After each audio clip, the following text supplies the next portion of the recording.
All right, so with our other pulley that we have, I'm holding our water pump, and our water pump and crank are dead on. So the second groove is power steering. We'll have to mock that up in a bit. This first groove here for the alternator's still a hair back, but we can shim the alternator bracket out a little more, and we can get that to line up. Now, the tensioner and the number 3 pulley down below here for the compressor, they line up perfectly now.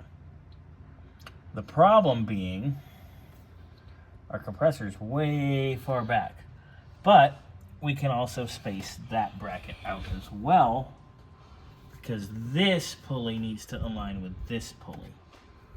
And let's take, just for S and G's,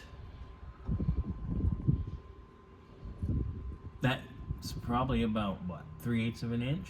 I would say so. Just to get to this edge. So to get to the center, that's probably 1/2 to 5/8, which we can spacer that. That's fine. So I think we're gonna go with the black pulley instead of the aluminum pulley.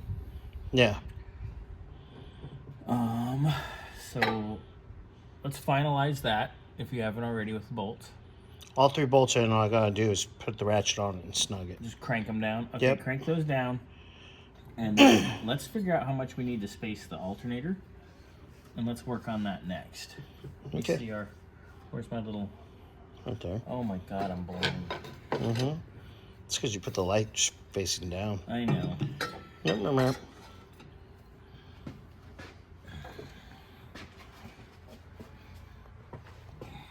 Okay, so that's, I'd say 1/2 a pulley, probably about 3/8 of an inch.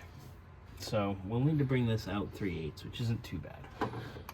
So we'll work on that next. So go ahead and crank that crank pulley down. Mm-hmm.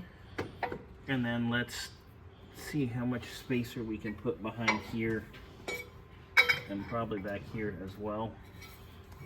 And move our alternator forward a little.